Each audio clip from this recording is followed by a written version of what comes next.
Welcome back to another video. Today we are going to have a very interesting podcast with our beloved guest Tom. Tom is back with us to explain about the money mindset in Germany. Let's go to Tom and learn something interesting today. Hi Tom, thank you so much for joining us for this podcast, Money Mindset in Germany or Wealth Mindset in Germany. My first question is, what do Germans actually think about money? How do they perceive money in their perspective? Yeah. So here in my location in Schwaben, the most Germans are not even talking about money. For these people who don't know where Schwaben is, it's in South Germany near Lake of Constance. And yeah, if you ask them, what is your salary?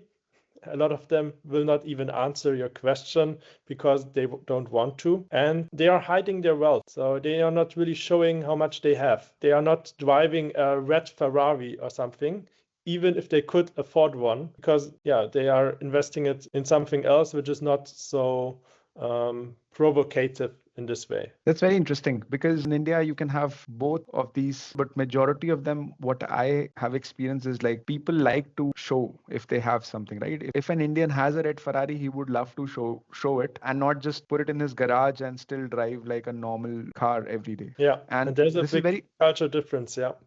Yes, and this is a big cultural difference because on the contrary, Germans wouldn't do this because they find it too loud, probably, yeah, to show. Mhm. But why do you think this happens? Why do Germans have this tendency of not showing wealth? Why do they think it's a bad thing? There's some jealousy in Germany, so that they are worrying that, let's say you are driving an expensive car in Berlin, that someone is scratching the car. It can happen. And that's why they are thinking, if I don't tell my wealth, then no one can do something bad to me or talk bad about me. And Yeah. is this taught by like in the family from the parents, or is it like something which is self-realized in the society?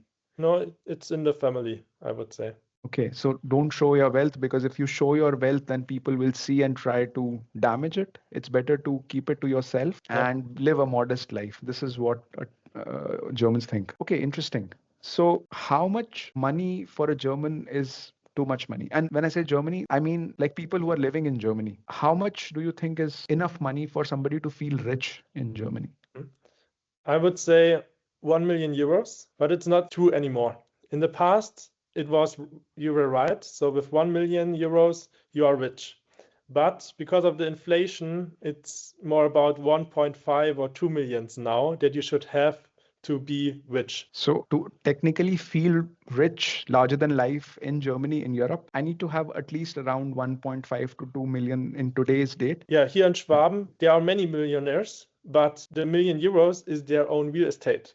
But if you want to be rich, you need the 1 million euros real estate plus another million euros to live from it. And that's why I say 2 million Ah, euros is the real rich today. Yeah. and when Tom says Schwaben, he means the area of Baden-Württemberg, which is a state in south of Germany. So here, everybody has a million because they are sitting on a €1 million house. And this does not make you a millionaire by default because this is like You, invested in an asset which you cannot use. The money you yeah. cannot use. Yeah. And you still have to go to work like everyone else. Uh, and a true millionaire would be somebody who has surplus corpus of Correct. cash lying of around 1 million or 1.5 million, somewhere around. Okay. Yeah. This is an interesting perspective. From a German mindset, what would you call a good salary? A comfortable salary which makes you feel rich, actually rich in Germany. So I would say a rich salary is 120,000 euros per year before taxes. So then you are earning 10,000 euros every month, and that's really, really good. With this, I can live a very comfortable, rich feeling life to say in Germany and be more satisfied and content. Yeah. Okay. Yes, Very nice. definitely. Tom, I know that you have been consulting a lot of Indian customers from so many years now. You've been doing the financial advising for so many people. If I may ask, how much on an average do Indians earn in Germany? Between 70K and 90K per year. This is the Wow. average for the Indian expats. For the Germans, it's a other number. Their average is around 50K, so it's lesser. Oh, okay. So you mean to say that normally the Indian expats are earning a lot more Yeah. over a German expat. Is this also true for something like a German software engineer compared to an Indian software engineer? That Indian software engineer is getting paid more? That's a good point. No, that's the opposite. It's because of the language barrier. If you talk German, then you have a good chance to earn the same like a German software engineer.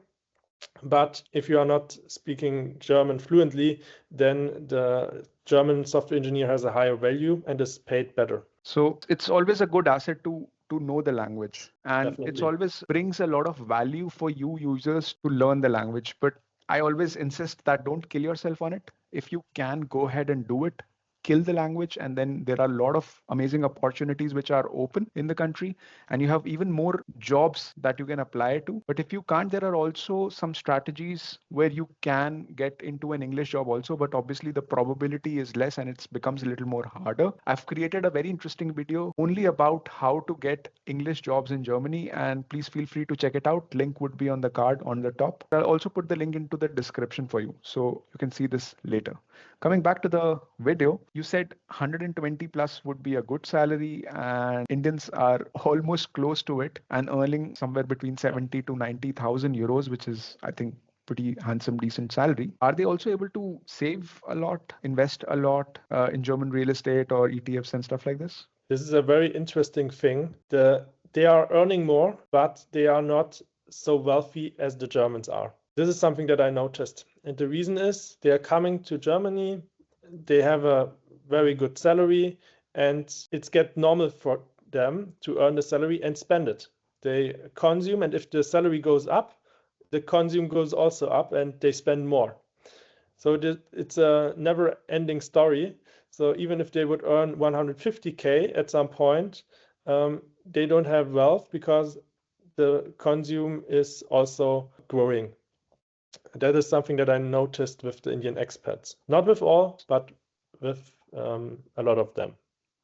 So you're saying even though people are earning a lot of money, they're not able to save with that proportion because they have a spending habit. We had this example with the BMW or expensive car before. A lot of expats are buying an expensive car to show what they have. The German is doing the opposite. He's trying to not show what he has. And that's the big opposite. But it is not good that the Indian expats are trying always to show their wealth, because then they cannot build real wealth in their bank account with investments and so on, because they are spending it for consume stuff. And I think this is also true in my experience, Tom, to be honest, because I've also seen people like when they come to India, I think they come with a mindset that, oh, I need to save because I've taken a loan. And they come with this conservative mindset. And once they start with their first job and start earning really good, handsome salaries, they start spending like crazy that there is no tomorrow.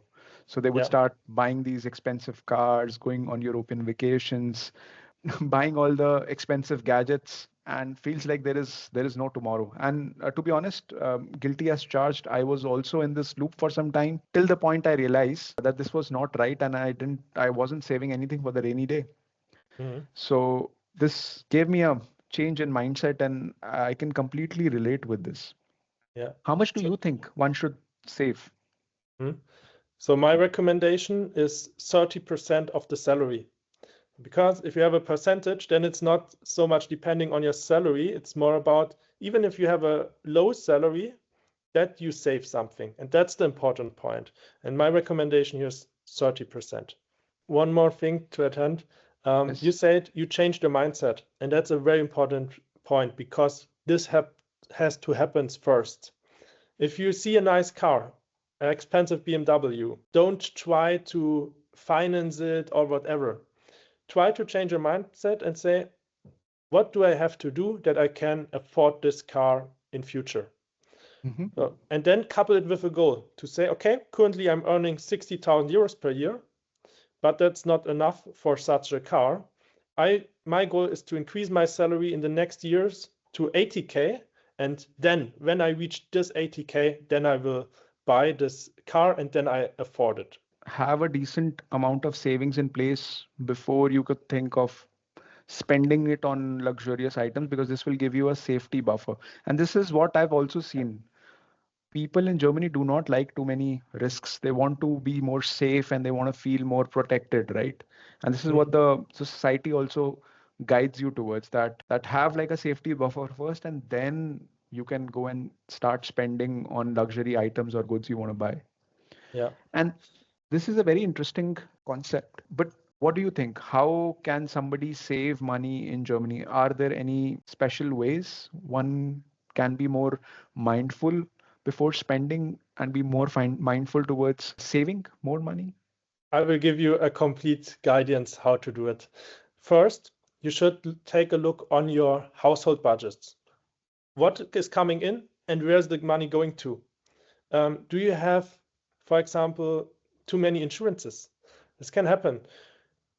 Take the most important ones, liability and disability insurance, and check if you have something unnecessary, like insurance for the washing machine or something. This can happen often, that if you buy a washing machine or electric stuff, that they sell insurance with it. This is not needed. Something like this, try to cancel it. Then, if you have a grocery store in your area which is expensive, try to go to the cheaper one. Or if you have subscriptions, that you have a gym membership, but you are not going to the gym, then you should think about to cancel the subscription and better save the money. Um, This is a very interesting point. I mean, I have been in this quite some times, that I bought like once a membership which had a minimum validation for I think 1 year, before I can close it. And I went for 3 4 months, and then for next 7 months, I just donated my money to the gym so that others can have a healthy life. But apparently, I didn't go, and I couldn't yeah, cancel. And these contracts, like, I think it's very important for the expats also to read them carefully, because they come with a minimum expiry date. So before signing or joining or getting into such contracts, make sure that you are going to avail that service for such a long time. If not, then avoid altogether. Yeah. yeah. And for that, it's important that you are honest to yourself. In the best case, you have an advisor who is doing it with you and asks you, hey, are you really going to the gym? And yeah, then you have to be honest.